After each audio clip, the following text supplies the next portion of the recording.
In this video, you will learn the ultimate Facebook marketing tutorial.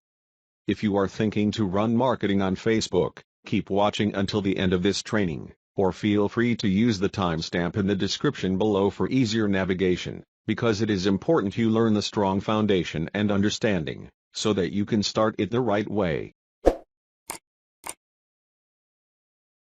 Introduction. Facebook is a massive traffic monster. As of this writing, it has over 1.3 billion, and that's with a capital B, daily active users. Think about that. Over 1.3 billion people using the same website day after day. On top of this, it continues to grow. Also, when people are on Facebook, they pretty much stay there, and they view page after page of content. In fact, on a month-to-month basis, as of 2017, Facebook has slightly over 2 billion monthly active users. Of all Americans, 79% use Facebook at some level or another. If this wasn't impressive enough, the next platform that gets the highest percentage of American users is Instagram, which is owned by Facebook. Instagram clocks in at 32% of American usage. Among U.S. residents, 53% reportedly use Facebook several times a day. In terms of the world's total population, more than 22% of people on the planet use Facebook with some level of frequency. The point is, Facebook is a massive traffic monster. You really can't afford to miss out on Facebook and its marketing potential. If this wasn't impressive enough, wait, it gets even more mind-blowing. Once people log into Facebook, the system basically keeps tight surveillance on them. And the crazy thing is that this is all done with their permission. When you sign up for Facebook, there is a user license agreement that you must consent to. Unless you read the fine print, you wouldn't become fully aware that once you sign in, every like, comment, share, as well as pages that you liked and even ads that you clicked will be monitored by Facebook.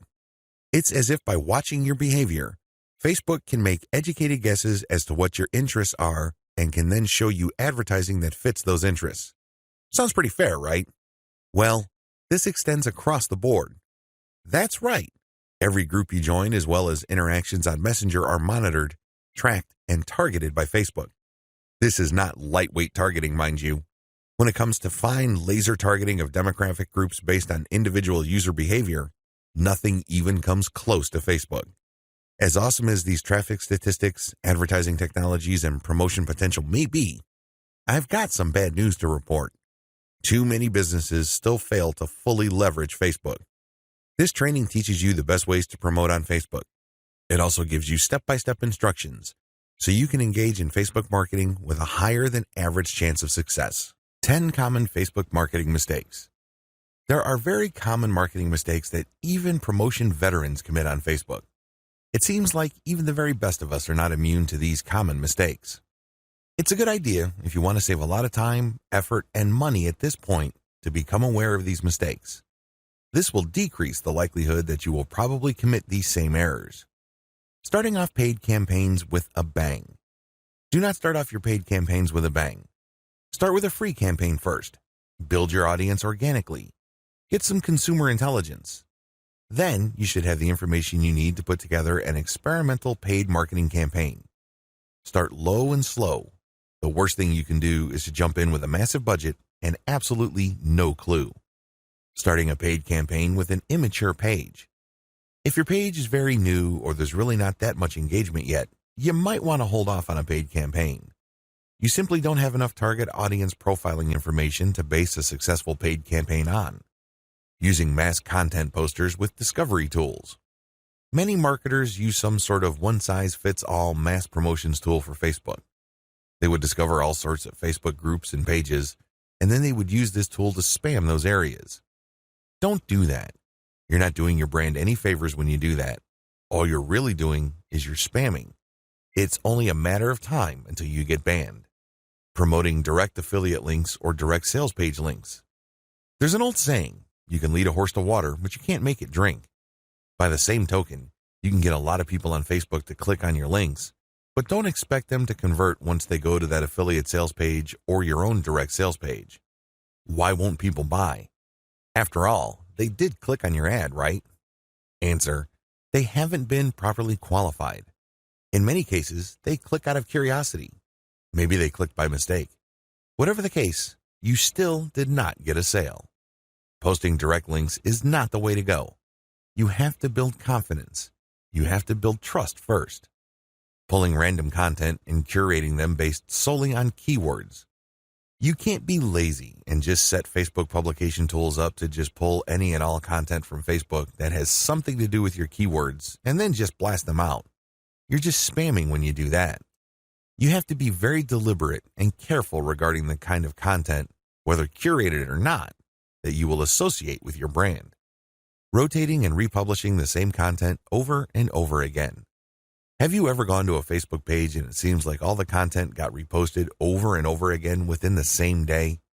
The idea behind this practice is that the more Facebook audience members see the content, the more likely they will click through. It looks like you're just spamming your page fans over and over again. Don't be surprised if they unlike your page. Wholesale optimization of ads. Another common rookie mistake on Facebook involves paid ads. If you notice that one of your ads is simply not performing, it's very tempting to just come up with a brand new ad by completely replacing the ad with something that looks totally different. When you do this, you really don't know which part of the new ad is succeeding or failing. You're basically taking shots in the dark. If your ad's performance improves, you don't know what caused the improvement. You have to have some sort of strategy or method that will enable you to track where the improvement in your click-through and, ultimately, your conversion rates are coming from. Simply swapping out ads in total or in whole doesn't really give you the data that you need to make effective decisions. Copy and paste competitor ad strategy. Some marketers are so lazy that they would just look at their competitors and essentially just copy their ads. Of course, they're not going to copy word for word, but they still end up failing. How come? Well, your competitor spends a tremendous amount of money optimizing the ads that they're showing. Their ads work. However, you won't get a competitive advantage if you copy them wholesale. You can't just copy somebody's ad without knowing what you're doing. Indeed, only a certain portion of your competitors' ads truly deliver results. If you don't know what you're doing, you don't know what portion that is, so you're basically taking a wild stab at your ad's design. You may be saying the wrong things at the right time, or you're saying the right things to the wrong people. You end up failing. Quitting paid marketing too early. Many rookie Facebook marketers have a one-time, big-time mindset. They've heard of how awesome Facebook traffic is, so they put together some hard-earned, precious capital to run an ad campaign. If the campaign doesn't work out according to their expectations, they're too quick to pull the plug and quit FB ads altogether. Just because things aren't working out, it doesn't mean that you have to pull the plug on the whole thing. You can stop certain campaigns and start new ones and operate with the same budget. You can make modifications of your existing campaigns. Failing like a huge train wreck. Have you ever seen a slow-motion train wreck? It's quite sad because it's all too predictable, but you can't turn your head and look the other way. You want to know what's coming next. You know, at the back of your head, what exactly is going to happen, but it's so slow, so massive, that you just can't help but look. Your Facebook marketing campaign can proceed the same way. You know that the campaign is failing, but you can't quite put your finger on the cause. So you just go through the motions like a deer with its eyes caught in the headlights. Why not choose to learn how to fail quickly? Since you're not going to make 100% of your shots, learn to live with this fact and move on. Learn to fail quickly using a tiny budget. This way, you can run many different experiments. Even though the vast majority of them are failures, that's okay. You only spend a fairly small amount of money figuring out winning ads. Please understand the nature of the 10 mistakes above. Imagine yourself being in situations where these mistakes are likely to take place. Learn how to spot them well in advance. Prepare your plan B, should you find yourself committing these mistakes. The 8 most effective ways to market on Facebook. Let's get one thing clear. There are so many ways to market on Facebook. In fact, the only limit to how you can get people to go to your website or learn about your brand or cause is limited by your imagination. As long as you can post a link to an outside site doing something on FB, that activity is a potential traffic generator. Still, regardless of the huge amount of possibilities there are to market on Facebook, 8 stand out in terms of efficiency, effectiveness, and return on investment. This is just a broad overview of what I will describe fully in this training. Facebook page marketing, Facebook group marketing, influencer page outreach, paid page boost campaigns, paid traffic campaign, paid lead generation campaign, Facebook pixel retargeting campaign. How to optimize your Facebook ad campaigns. This is a nice mix of both free and paid promotion methods on Facebook. Facebook page marketing. One of the most obvious ways to market on Facebook is to set up a fan page for your business, your brand, or your cause. Facebook actively promotes this feature of its website. What it doesn't tell you is the fact that Facebook has been actively modifying its algorithm to the point that you're going to have very popular content for you to reach most of the people who have expressed interest in whatever it is you're promoting. Put simply, not all the people who liked your page will get to see your updates. In fact, in most cases, only a small fraction of those people will get to see your updates. Sadly, Facebook is actively working to limit the free traffic exposure you would get until you can prove to it that your content is really popular with your page's fans. Here are the steps you should follow to market on Facebook. Step number 1, find your competitors on Facebook.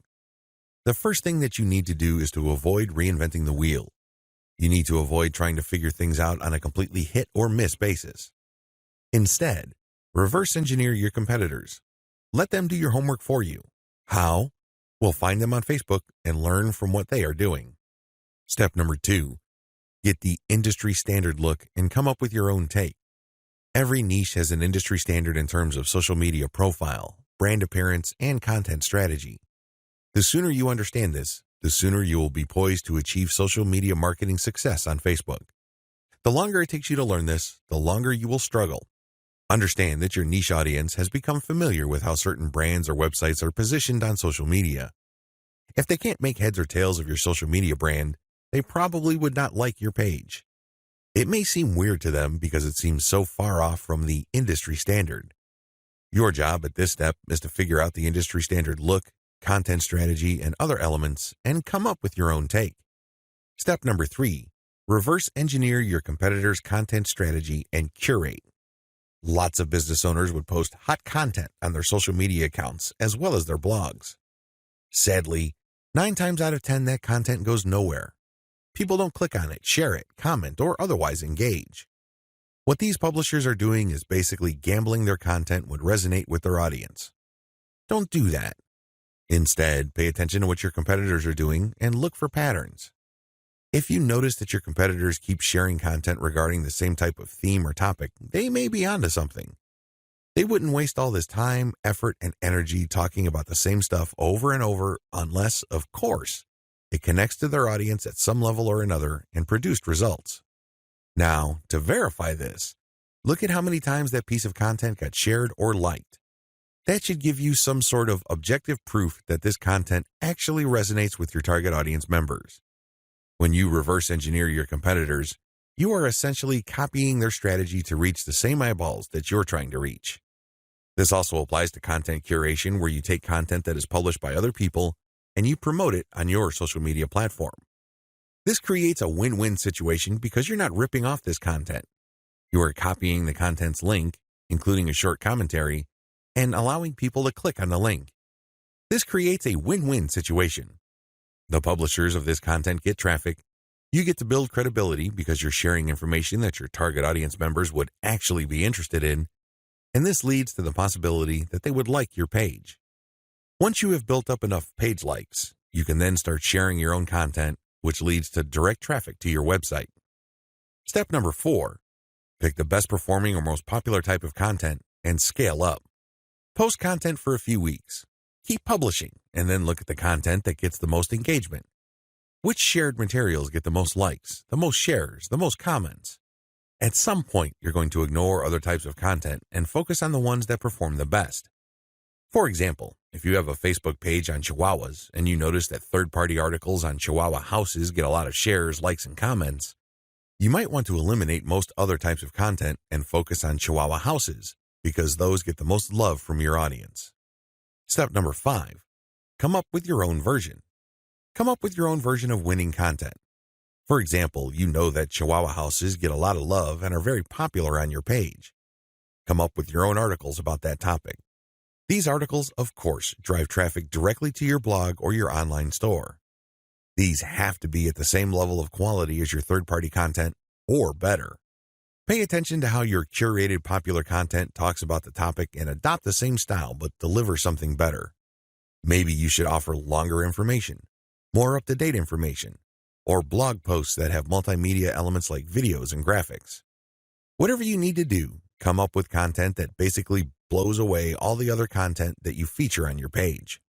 Step number 6, promotions, photo tagging by your users. This is a free promotion technique. Tell your page fans that you're going to give them some sort of digital freebie. Maybe it's a graphic badge. Maybe you're going to mention their name on a post.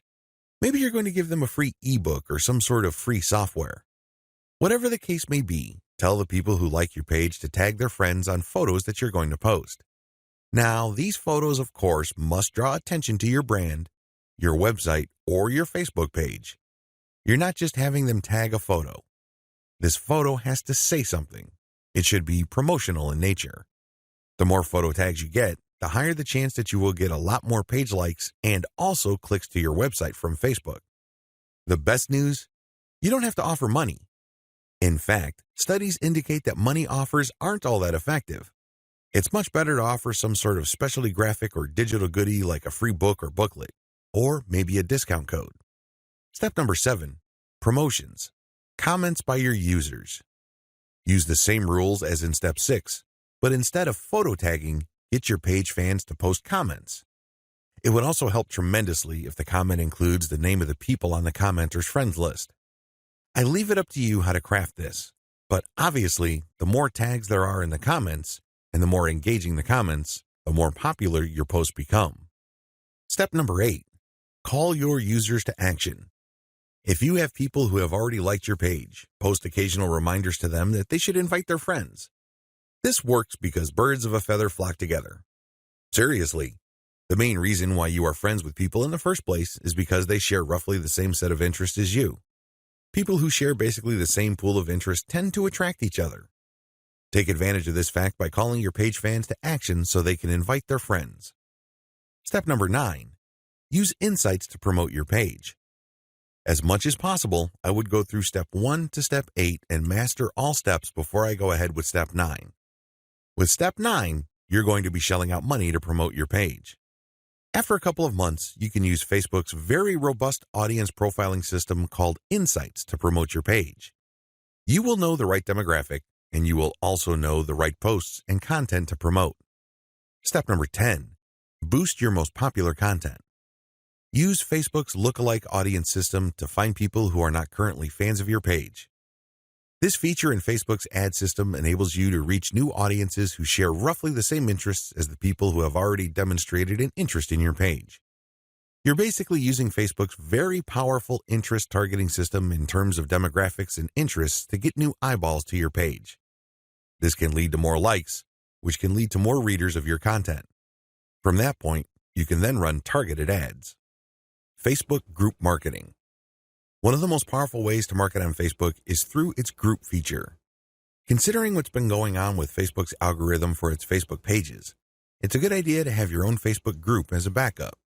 Although Facebook has been cutting back on the organic traffic it sends Facebook pages, it's still worth it to have a page because you get audience insights from it.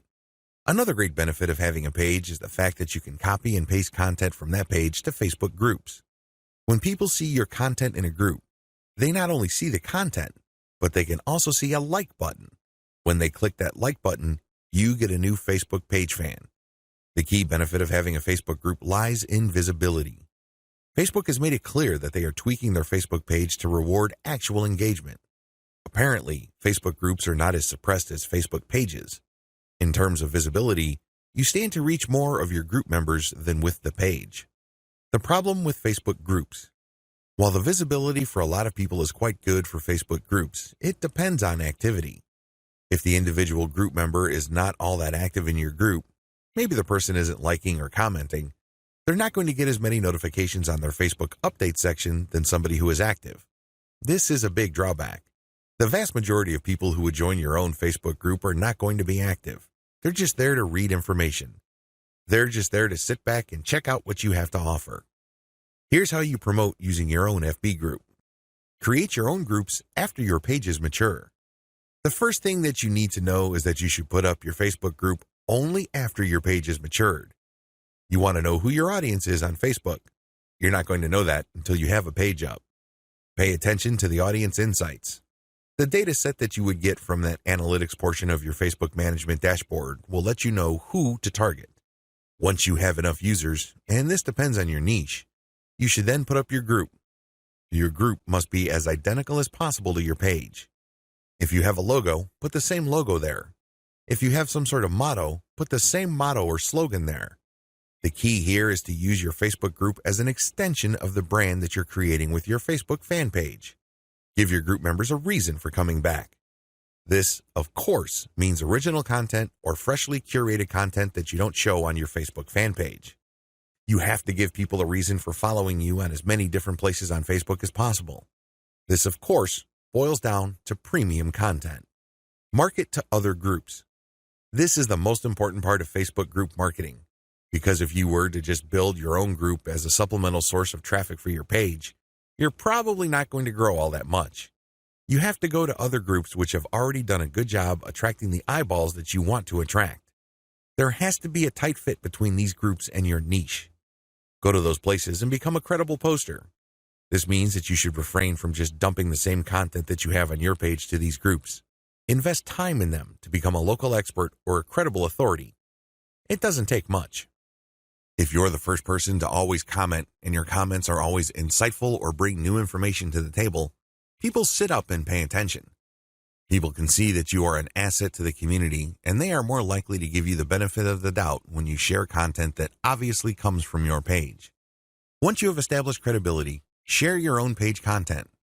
As I've mentioned above, these posts not only have content and your brand, but also a like button. This is a great way of getting page fans. Always engage. When people comment on what you post, reply. They might be haters, they might be critics, but it doesn't matter, reply anyway. This conditions the mind of your readers that you are approachable, accessible, and you actually want to help people out. If you just drop a link and take off immediately, you're a spammer. You're not a community member. You're obviously not somebody who's there to add to people's knowledge and bring value to their lives. My most important tip: after sharing high-quality third-party content that you do not share on your page in groups, pay close attention to your page's audience insight. Find your most popular piece of content. Look for third-party content that is similar to that and see if you get a lot of positive engagement when you share that material. If this pans out, then use content from your site that fits the same themes as the tried and proven popular content on the Facebook groups that you're in, and use those to get page likes. Influencer page outreach.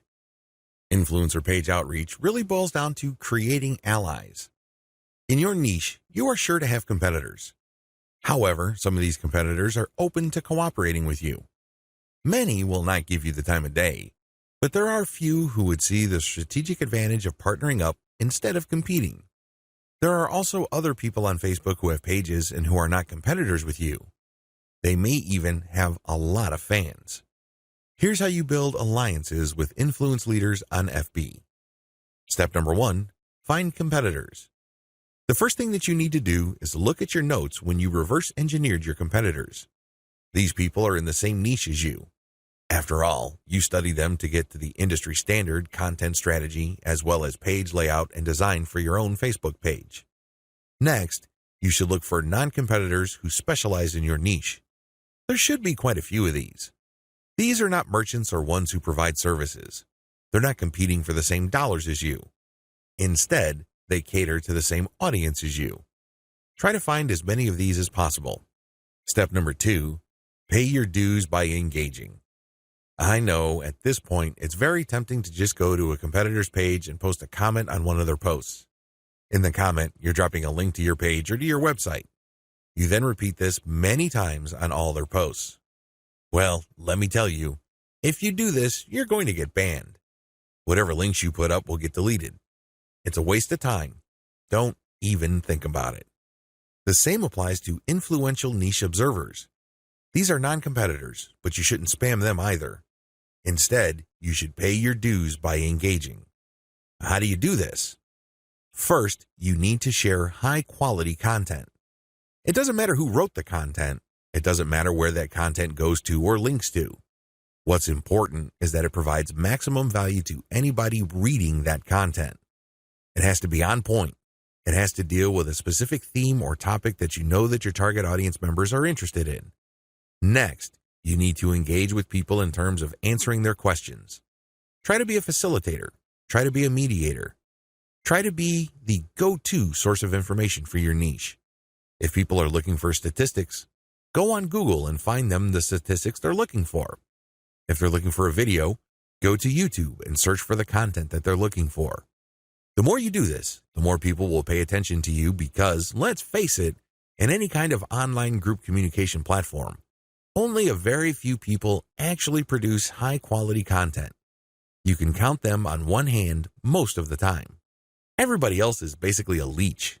They take and take information, but they only give from time to time, if at all. Be that expert. Be that go-to resource. Another way you can engage is by asking questions. Now, these questions should not be very basic or dumb questions. Instead, they should be deep, insightful questions. You can also ask questions that try to tie many issues together. Many people are concerned about many different issues. When you ask questions that tie all these together, it can be very useful. You should also give feedback to people's responses. You have to do this in a respectful way. You cannot come off as a hater or somebody who's just plain negative. There is such a thing as constructive feedback.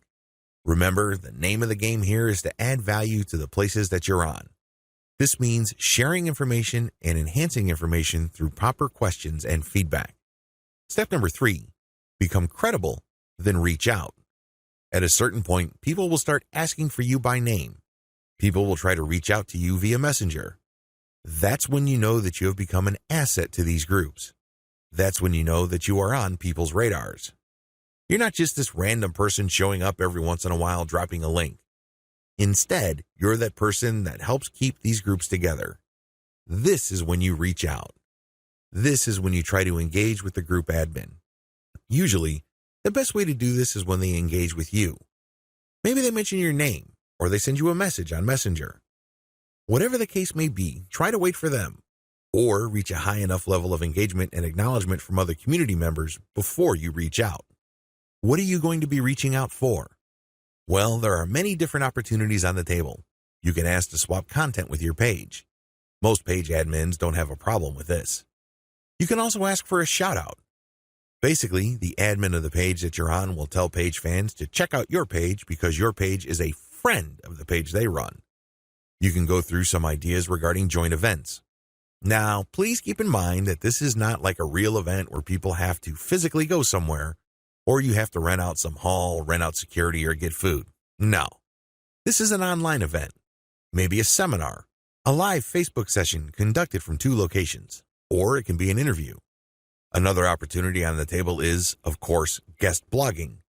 You probably don't need me to remind you of how value-packed this is.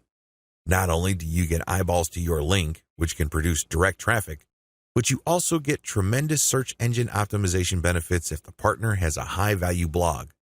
You can also reach out for infographics. This means you create an infographic and you get the admin to post the infographic on their blog with a link back to you. Again, this boosts your SEO chances. Finally, you can collaborate on content. This is custom content intended for both your audiences. Regardless of how you cut it, influencer page outreach is a very powerful way to market on Facebook for absolutely free. Seriously, your only investment is your time. And what makes it so awesome is the fact that you are leveraging the hard-won credibility and authority of your partner. They've been there before. They put in the work and the time to develop a rapport and a solid brand with the people that follow them. When they give you a shout-out or they feature your content, or they co-host an event with you, they lend you some of their fame, which makes you credible. You're no longer some random stranger who came out of nowhere. Instead, people get this idea in their minds that if somebody they respect and admire recommends a new person, then I'll give that new person a shot. Maybe that new person is worthy of my admiration and respect. Building alliances with influential niche players is definitely worth doing. But please keep in mind that it does take time. However, if you are passionate about your niche and you view your Facebook marketing business as a real business, then this should not be a problem for you.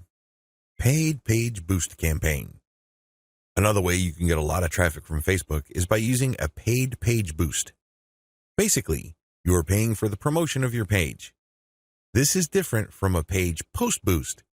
You're not promoting the content of your page, you're promoting the page itself. This is a great way to get page likes and to broaden the statistical demographics of your page. And why is this important? Why is it a big deal that you get a broad statistical demographic snapshot of people truly interested in whatever it is you are promoting? You have to understand that Facebook works best when you target people by their interests. This is a bit tricky because if your page is statistically inaccurate as far as your niche is concerned, you probably would have a very faulty set of targeting parameters. You're not quite there when it comes to getting the interest of people you're trying to reach. This is why it's crucial that your page gets a truly honest snapshot of the range of interests as well as demographic information of the people who are actually interested in whatever you are promoting. This is hard to achieve if you are just promoting your page organically. Maybe you're not putting in that much time in getting the word out about your page. Perhaps you are just sharing the word on several groups that may not line up, demographically speaking, with your niche. Whatever the case may be, there might be a blind spot there. This is why I suggest that at least at a minimal level, engage in some sort of paid page boost campaign. Make sure your page is mature enough before you launch a paid page boost campaign. Make sure that your page has been around for a long enough time for it to build up enough user insight as well as engagement levels for you to accurately target the demographic you should begin with. This is important. If you're able to pull this off, then your demographics will help you run more successful campaigns involving your content or your direct traffic campaigns. These are campaigns that direct traffic from Facebook directly to your target website. You're going to do that primarily using a lookalike audience campaign. Make sure you're ready for a sponsored page ad buy. When you're buying a sponsored page ad campaign, make sure your page looks good. Make sure you're sending the right signals both in terms of graphics and text. You don't want to waste your money, so make sure that at least everything looks like it's ready to go. There has to be enough solid content on your page. This increases the likelihood that you will get a decent amount of page likes. Where does all this lead to? As I have mentioned above, if you get a lot of page likes, you will be able to target your intended audience better. In addition to that, you may be able to increase your reach because the more people that like your page, the bigger your base visibility becomes. If a lot of those people actively engage with your content, that percentage increases, but you're still dealing with the reality that your content will only reach a fairly small percentage of the people who have expressed interest in your content. When you increase the total amount of likes you get, you still have that same small percentage, but the raw numbers are bigger. Believe me, 10% of 100 is definitely going to be smaller than 10% of 100,000. Which position would you rather be in? This is why it's always a good idea to build up your page likes. Hand in hand with this is the fact that you can profile your users better, as I've mentioned above. This higher level of profiling paired with better content management and targeting on your part can lead to more content visibility. How come? Well, your reach can increase because of higher engagement levels. If you pay attention to what kind of content people really like on your page, and you produce more of that content and you fine-tune it so people are more likely to engage with it, this can increase your organic reach. This makes your content more visible. What is engagement? Well, people can share your stuff. They can like, they can react, they can comment. Whatever the case may be, get them to do it. And the best way to do this, of course, is to make sure that the right people are attracted to your page and you put the right content in front of the right eyeballs. Unfortunately, this doesn't happen overnight. It is neither smooth nor easy. It's one of those things that you figure out on your own on a trial and error basis. But you do have powerful tools like Facebook's Audience Insights to see which content is resonating with your audience members. You can't just set this up and forget about it. You have to actively monitor it. You have to look for patterns. But the crucial ingredient to all of this is that your page gets enough likes. That's why you have to promote it at some point. Paid traffic campaigns. For this section, I'm defining paid traffic campaigns in two forms. I can pay to boost the post, or I can pay for direct traffic to my target website. Please note that I have presented this information in that order. Boost posts first, and then pay for direct traffic. There's a reason for this. If you don't master Facebook's traffic to your page posts, then it doesn't make sense to go directly to your target website. You probably are going to spend a tremendous amount of money, time, and effort only to have very little to show for all that. It's better to boost a post in a strategic way so you can understand what kind of content connects with your intended audience. You will then be able to drive traffic to your website. You're actually killing several birds with one stone. By focusing on boosting a post, you can get more page likes, you can get more branding opportunities, and you can also get click-throughs to your target website in the form of a content link. Here's how it works. Post boosts. First, target a lookalike audience based on your user insight demographic. In other words, Facebook is going to show your ad to a fresh set of users who share the same demographic details and interests as your current page fans. People with these similarities are more likely to like your content. You're not going to pay Facebook to show your post to people who have already liked your page. Instead, you are trying to get fresh eyeballs to your page posts. You do run quite a bit of risk. Existing audience post boosts. The next option you have available to you is to boost your post to people who have actually liked your page. These are your actual page fans. They know roughly what you're about. They like your content enough to like your page. They're expecting your content. Unfortunately, like I said earlier, Facebook only shows your content to a small fraction of people who liked your content. Unless your fans select see first when they like your page, Facebook will use its natural algorithm to select the initial group of eyeballs that will show your page content. If enough people engage with your content, then Facebook will show even more of your page fans to your content. However, it's never going to show it to 100% of your fans. That rarely happens. This is why it's a good idea to boost your post to reach more of the people who have liked your page. The upside to this is these are not virgins. They've seen your page. In fact, they've seen it and liked it so much that they have clicked the like button and want to see your content. At least you know that there is some sort of interest there. Still, please understand that while there is a certain degree of familiarity there, and this increases the chance that these people will actually engage with your content and possibly click through to your target site, that isn't exactly guaranteed. Existing audience plus their friends. As the old saying goes, birds of a feather flock together. Friends usually have shared interests. In fact, if you think about it hard enough, that's the main reason we became friends in the first place. We have certain interests in common. We have certain things to talk about, and that's why we're friends. Makes a lot of sense, right? Well, you can apply that to Facebook marketing as well, because this can produce a tremendous amount of marketing opportunities.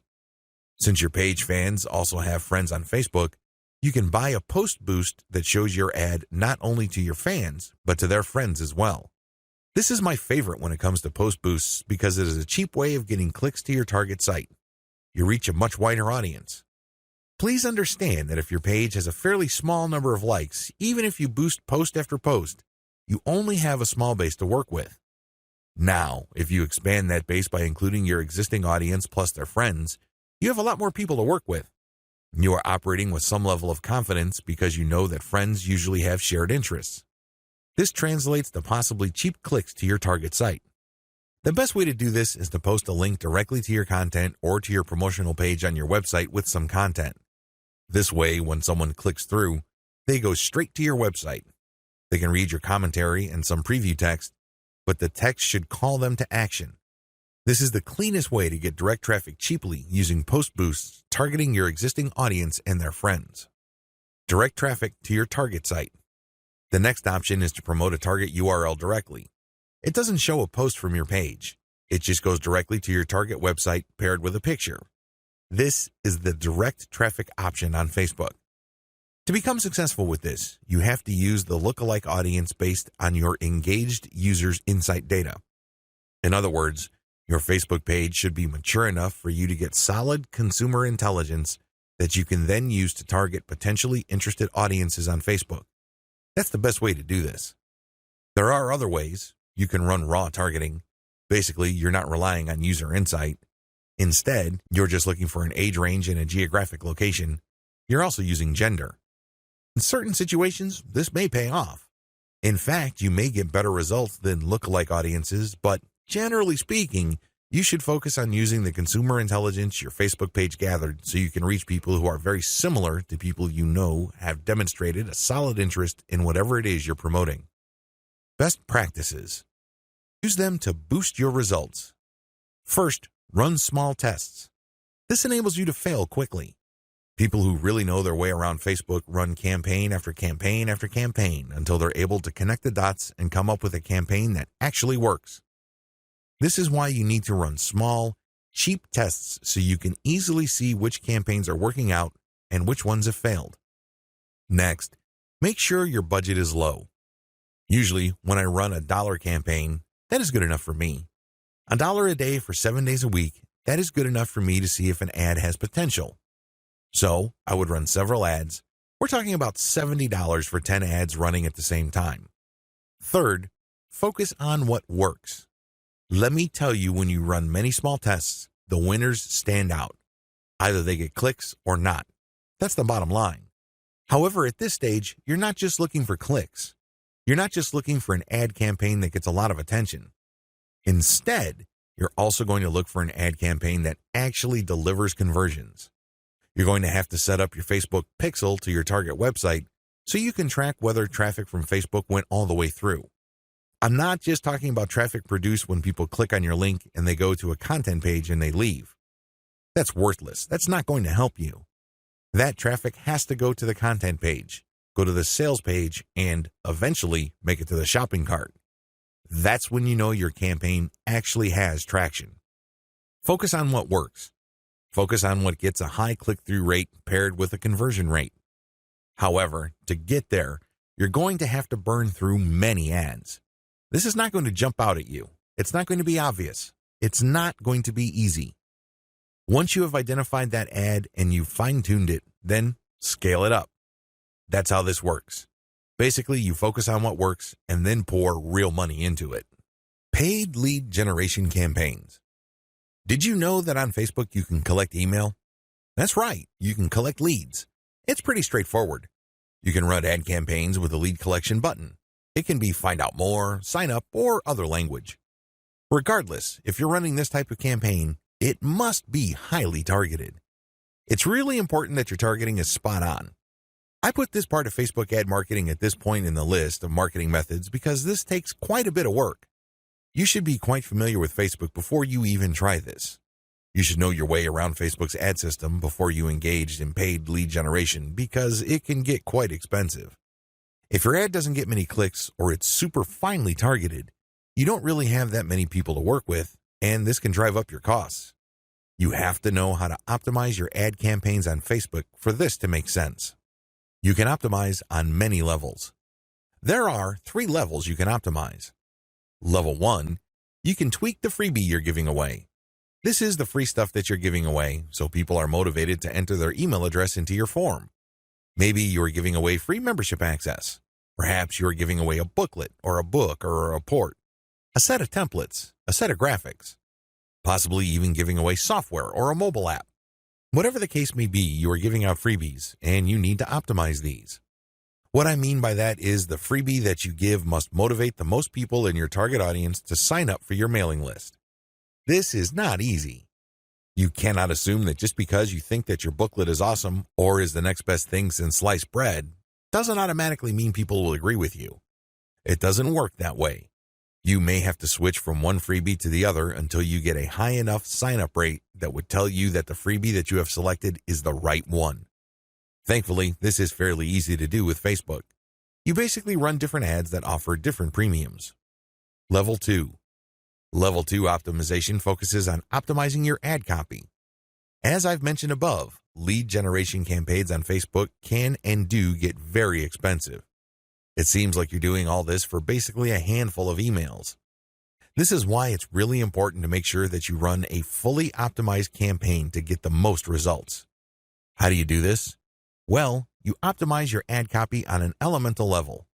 Still, I want you to get a heads up this early on regarding the amount of optimization that you would have to do. It is quite intensive. You can't leave things at a surface level. That's just not going to work. Level 3. Level 3 involves optimizing based on conversions. When people click on your Learn More or Sign Up button, they're shown a form. You're going to have to keep tweaking that form to say what it needs to say to convert as much of your traffic into list members as much as possible. This takes quite a bit of time, and attention to detail.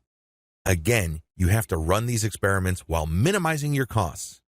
Once you find out something that works, optimize it to increase its level of conversion. Once you have picked a winner that cannot be optimized any further in terms of conversion rate improvements, that's when you scale up. That's when you pour in the dollars to reach as many people as possible to boost your mailing list sign-up.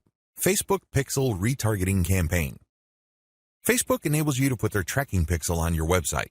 It will then track where people go on your site. If people end up at your shopping cart, for example, you can then run an ad reminding people about your site or reminding people about the products that they almost bought. They see these ads on Facebook. Whatever the case may be, Facebook Pixel Retargeting gives you another bite at the apple. One of the biggest problems with e-commerce is that prospective buyers abandon their shopping carts. A large chunk of these buyers simply decide at the last minute or at some point in the buying process to dump their shopping cart. They don't follow through. This is where the retargeting campaign begins. It's basically a way of reminding people who have already expressed an interest in whatever it is you're offering to come back. If anything, you recycle traffic that you have gotten from Facebook. Another benefit of this technology is that it pulls traffic from Facebook that you did not get from it originally. For example, if you did an independent marketing campaign completely free of Facebook, but you put a Facebook retargeting pixel on your page, when people from that independent campaign, maybe it's a forum promotion or search engine optimization or another social media platform or whatever source, go back to Facebook to check their accounts, your ad will show up. Sounds awesome, right? These are all possible through a Facebook Pixel retargeting campaign. There are 2 steps to it, and it's pretty straightforward. Install Facebook Pixel on your website. The first thing that you need to do is to install the Facebook tracking pixel on your site. To do this, you just go to Facebook's business section and look for their pixels instructions. It's pretty straightforward. Even if you're using WordPress as your content management system, installing Facebook Pixel is a breeze. Next, you need to make sure that you drive traffic to your site. This means that you have to let traffic flow to your site for quite some time before you launch a retargeting campaign. It's not a good idea to launch a campaign as quickly as possible. You have to have enough targeting pixels installed in people's browsers for this to make sense. Otherwise, there are just not enough people to work with. Now, keep in mind that if you are in a niche that has generally low traffic levels, then you would have to conduct your campaign even though the overall traffic flow to your website is fairly low.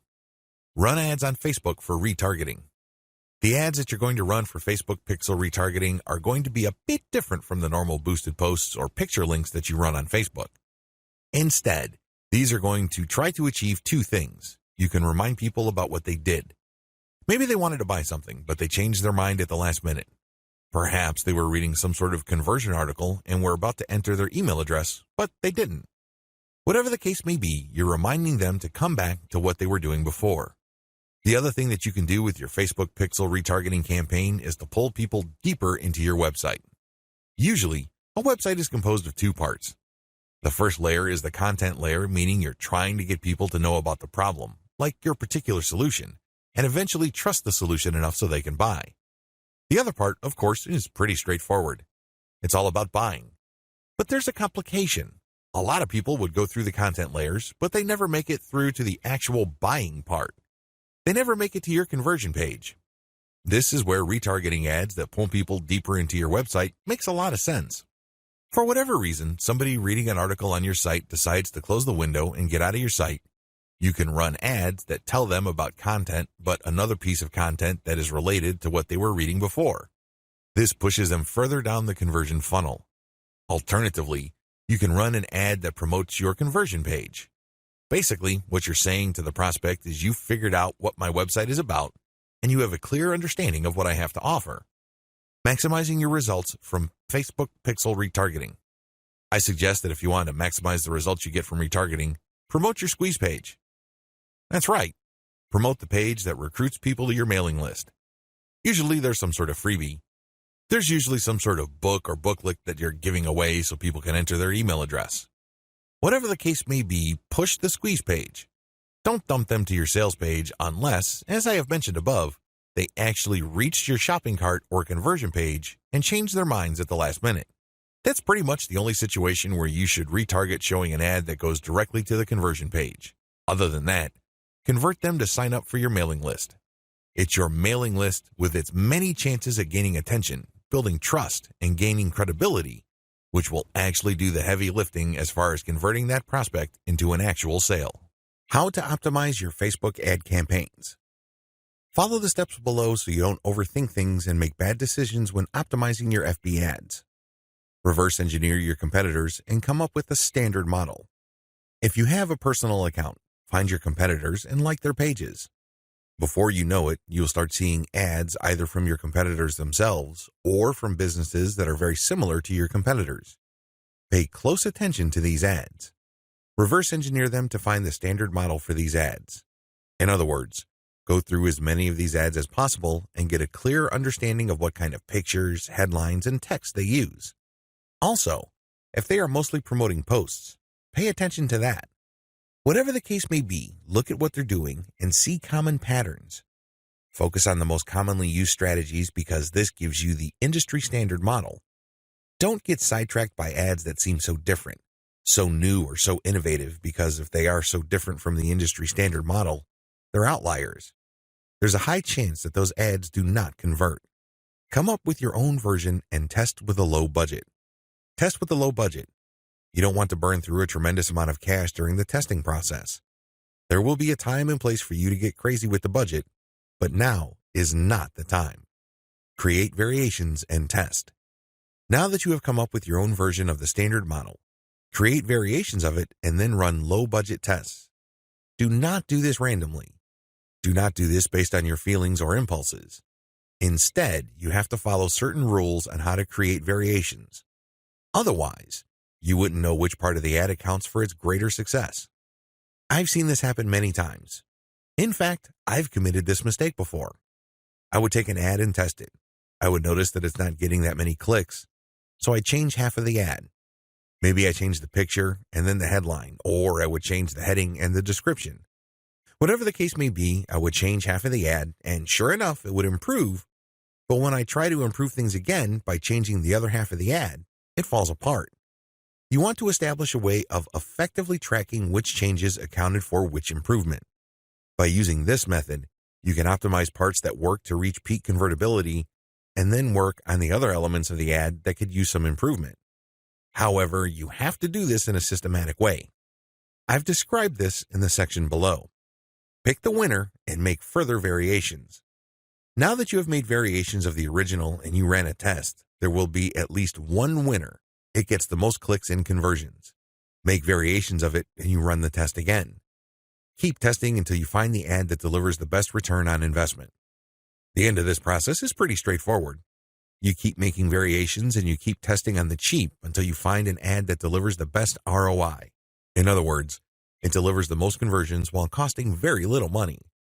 I know it sounds like a fantasy at this point, but it is doable with testing. Scale up. Increase your ad budget to your winning ad to pump a massive amount of traffic to it. You should only do this when you are dead sure that you have a winning ad on your hands. In other words, you have tested it rigorously and have optimized it to the point that it cannot improve its conversion rate any further. That's when it's ready to go big time. Make sure you optimize on an elemental level. The big problem with the ad optimization method I described above is how do you know which part of the ad to change up? How do you know which part of the ad to optimize? Wholesale variations do not work. You can't just take an ad, see that it doesn't work, replace it with a completely different ad, see that it doesn't work, and then repeat that process. Even if you're spending very little money, it still burns a tremendous amount of time, effort, and opportunities. You need to have a better way to turbocharge your results. Vary on an element-by-element basis. I would take an ad, and I would restrict my optimization to a specific element of that ad. Every ad actually has many elements. There is the graphics, the heading, the description, the link. I would start with one element, and I will come up with different versions. The most obvious part is the picture. So I'd play around with the different pictures and see which gets the most clicks. I would then come up with a variation of that picture and see if I can improve my click-through rate. Again, I'm spending very little money here. I just want to see an improvement in click-through rate for that element that I'm varying. Once I have reached a plateau and I can't improve any more on that element, I would then switch to another element. For example, if I'm running a campaign for dog food, and I noticed that my best performing picture after a series of variations is a picture of a chihuahua that seems to be smiling, I will keep that picture, but then I will switch to the next element of the ad, which is the headline. I would then keep varying the headline to see if I can improve the conversion rate of that ad. Once I've reached the ceiling or a plateau for improvements in conversions due to headline changes, I then move to the description. Do you see how this works? You know that you have to vary an element if you keep picking the winning variation. You do this with small tests until the whole ad is optimized. After all elements have been optimized, scale up your ad buy. Once I've gotten an ad that converts much better than its original form, and I've gone through all the elements, now is the time to scale up. This is where I pour quite a large amount of cash into my Facebook ad campaign to boost traffic. Conclusion. Facebook marketing is a lot of fun because there are a lot of things to discover, but it can also get very expensive if you don't know what you're doing. Follow the 8 proven promotion methods covered in this training so you can start your Facebook promotion campaign on a solid path to success.